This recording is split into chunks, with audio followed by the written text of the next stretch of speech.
Hey everybody, this is Steve Ninja at Excelsior Movie Reviews. So tonight I'm going to talk about my latest Criterion haul.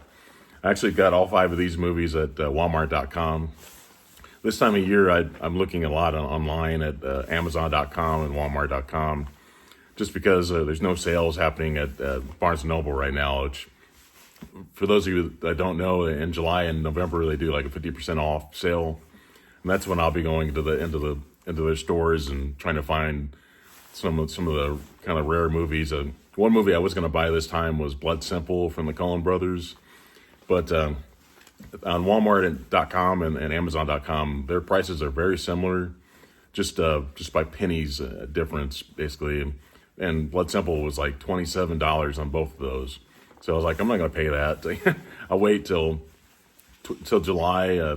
Usually their movies at Barnes and Noble were like $39.99, but half off of that would be, $20. So that's when I'll be buying it then. That'll be on my top of my wish list when I go to Barnes & Noble that month.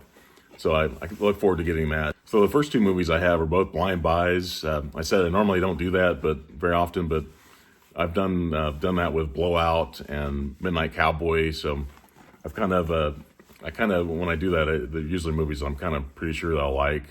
But the first one is I Want to Hold Your Hand. This is released in 1978, directed by Robert Zemeckis, and this is spine number 967. This is about the Beatles, about the Beatles and these kids that are trying to get to the Ed Sullivan Show to see the Beatles there in 1964, which is, anybody that knows rock and roll history would know that that's like one of the most important dates in history that year when all these kids saw the Beatles on TV. That's when they decided to start a band, and so it's extremely influential. But that's great. It has in one of the supplements on it has Robert Zemeckis, Bob Gale, and Steven Spielberg do like a 41-minute conversation, just talking about how they knew each other. They knew each other even before Jaws was released. So they've been great friends, and if you know that. Spielberg directed the movie 1941, which is written by Robert Zemeckis and Bob Gale, and also Robert Zemeckis directed Back to the Future, and Steven Spielberg was executive producer on that and executive producer on this as well. And one really cool thing is I liked it the first time I saw it, and then I really liked it the second time when I watched the commentary with Robert Zemeckis and Bob Gale. Thought that was a lot of fun, just finding out some of the troubles they had, and getting the music from the Beatles cleared. If they didn't get that cleared and get the actual footage from the Ed Sullivan Show performance in the movie, they said they wouldn't have done the movie. One actor I really loved in this movie was Eddie Deason. He's really crazy in the movie. Just if you know, he played Eugene in Grease and Grease 2. He's also in 1941. Just this crazy character that was popular in the late 70s and early 80s. And he makes it really great. And it also has Mark McClure. He played Jimmy Olsen in the Superman movies. He's in this as well. So it has a lot of young kind of future stars in it, or somewhat stars, but just the Beatles just make that movie really enjoyable. So the next one, this was directed by Jonathan Demme, the same director of the Silence of the Lambs. This is Something Wild. This is released in 1986.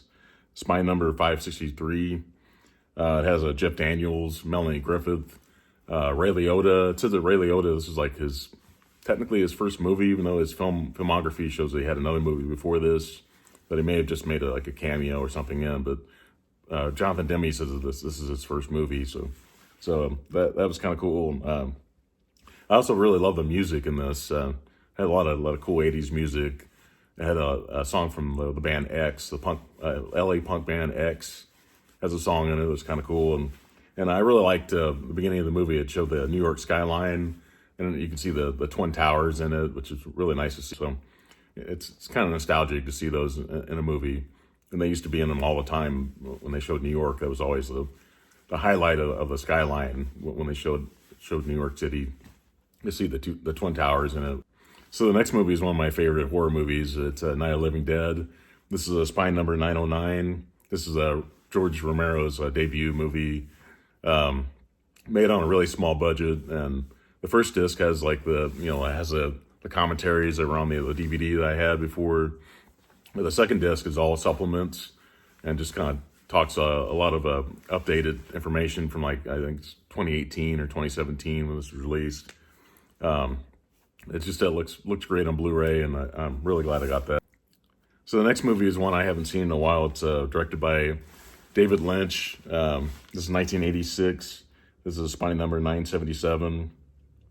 You see Dennis Hopper's in this a lot, and he's crazy in it. And I've seen some of David Lynch's movies I bought recently: Mulholland Drive and Twin Peaks, Fire Walk with Me.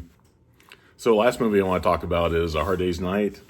I had this on DVD before. This is Spine number 711, and it's released in 1964. Just like the one to Hold Your Hand takes place in 1964.